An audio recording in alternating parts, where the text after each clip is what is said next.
Live from our 7 Tasmania studios, your nightly news with Kim Miller begins now.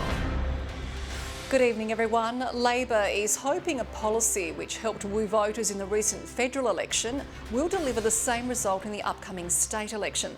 The Prime Minister making a lightning-quick tour to Tasmania, drumming up support for candidates. Coffee with the boss.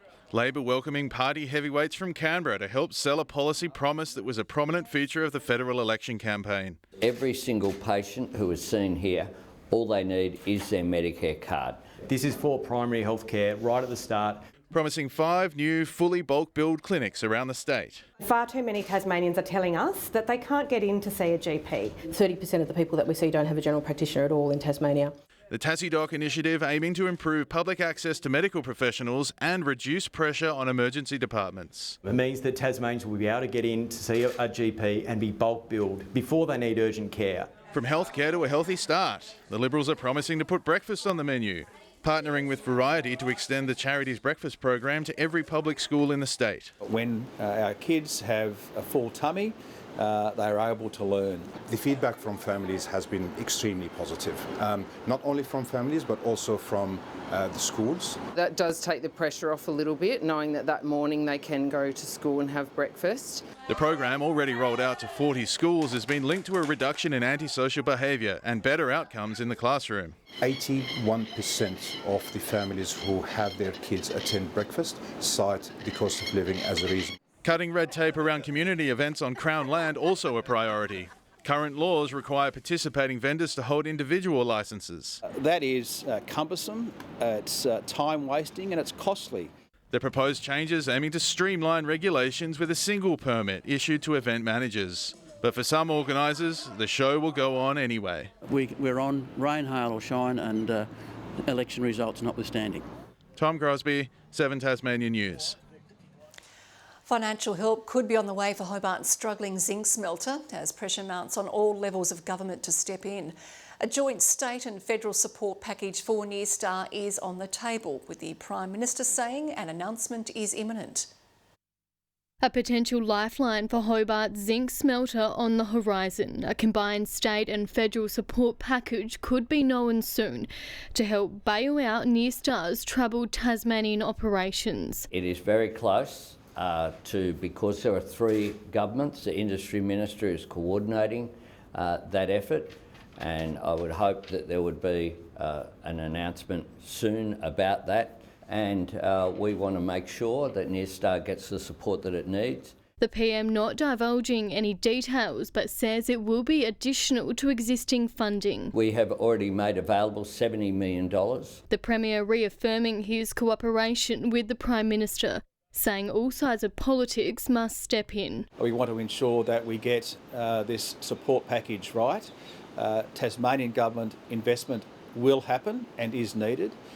South Australian investment is needed and will happen, as with federal government. Near Star Australia sounding the alarm last month amid financial woes and challenging market conditions. In a statement saying metals processing in Australia faces a significant challenge from the impact of global policy settings. The company's lead facility in South Australia is also on shaky ground, with fears growing if one of them tumbles, so too will the other. The group says it's losing several $1 million each month, forcing scaled-back production, putting more than 500 jobs on the line, but says it's engaging with all governments to work together on a solution that delivers a sustainable future for workers and operations. The struggling smelter says time is ticking with only weeks to survive without government backing. The Industry Minister will continue to work with whoever is in government in Tasmania in the interests of Tasmanians. Rebecca Gaidenera, 7 Tasmania News.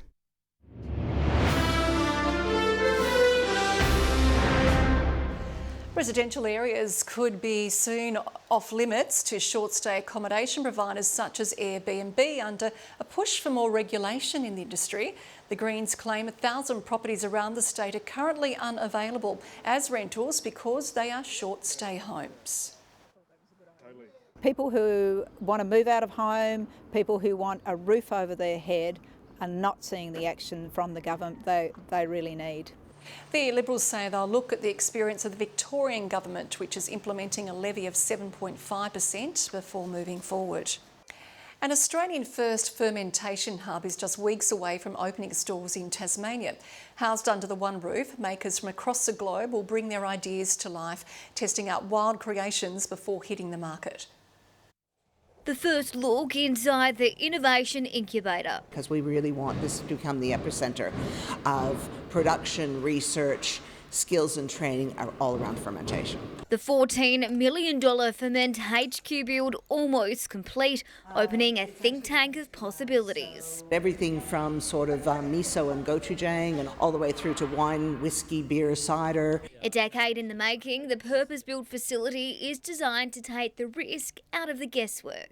It allows them to come out of their kitchen or their garage or whatever they're doing at home and enter into a more commercial scale operation. Lower the risk, lower the cost, and then provide a really good runway to start creating legacy businesses. Interest is already peaking. More than 100 producers want to test out the space. We've got 18 different international companies who actually want to come down. And it's not just about the makers. Consumers will have their own spot to taste products. They'll actually be able to see the makers wandering around as they're making their next batch of cheese or kimchi. It's not time to open doors just yet, though. That's happening on August 2, coinciding with the Agriculture Festival. Very excited and mildly terrified. Victoria Risto, 7 Tasmanian News. Sadly, almost 15 Tasmanians a day could soon be hearing the words, "You have cancer," as new figures predict a rise in diagnoses over the next decade. There are calls for serious government investment in order to change the trajectory. A forecast no one wants to hear.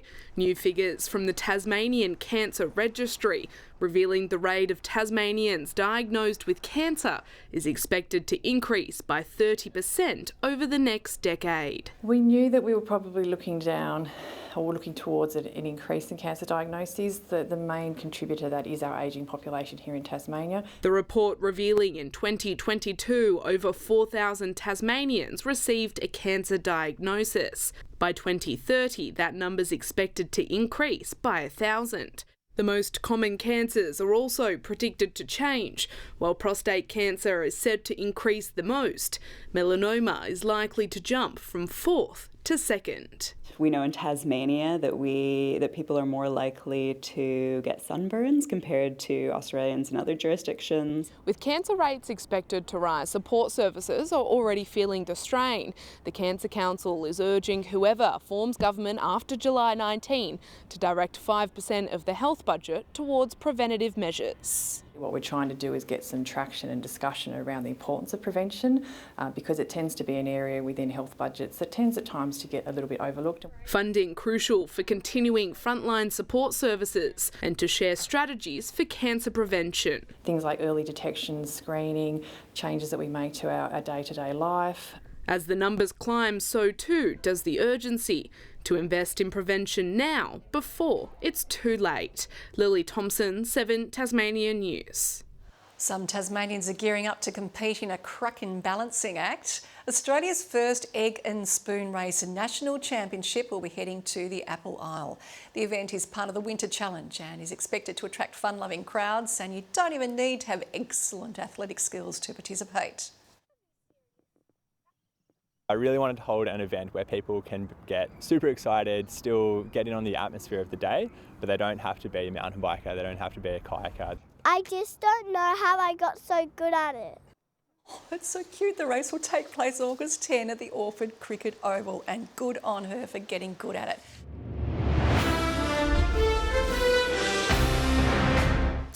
After a break following a bye and state games, Burnie and Wynyard are back in action this weekend in the North West Football League.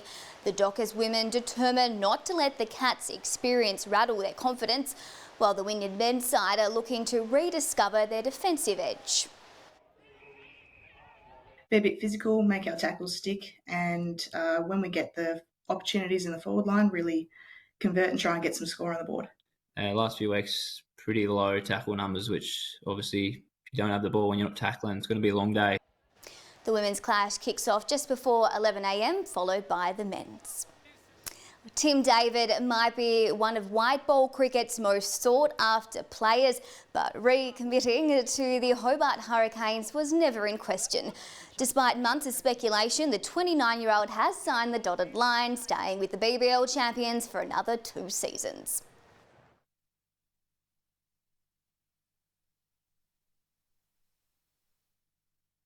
David will miss the Canes' upcoming Global Summer League campaign in the Caribbean, though still nursing a hamstring injury. And the memory of Tasmanian champion The Inevitable has been immortalised. The Tasmanian Stakes renamed The Inevitable Stakes, honouring the racehorse who tragically died on Launceston Cup Day earlier this year. It's a fitting tribute. He won the very race named after him twice, in 2023, then in 2024. The $125,000 stakes will race on December 28 in Hobart. A very fitting tribute there, Kim. Very much so. Thank you, Vic. Well, Kai will join us after the break with the weather forecast.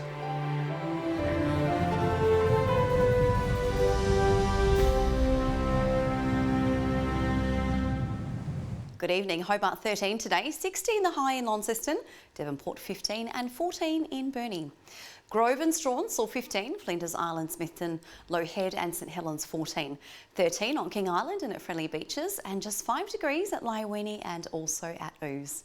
A frontal cloud band extended over Tasmania today, although it was patchy about the east until around mid-afternoon. That band also extends over Victoria as the second frontal band lies to the south of WA. Tomorrow, a narrow ridge of high pressure remains over Tasmania as a frontal low and associated low approaches our northwest. North-northwesterly winds increasing up to 30 knots about most waters. Westerly swells sit at 5 metres in the west and south. A strong wind warning has been issued for coastal waters tomorrow between Tasman Island to east of Flinders Island. Cloudy in Hobart, 12 degrees, 11 and a few showers in Geeston. A frost at first in Bothwell, then possible showers, 10's the maximum. Showers persisting in the north, 11 in Launceston, Devonport 12, 10 the top at Cressy.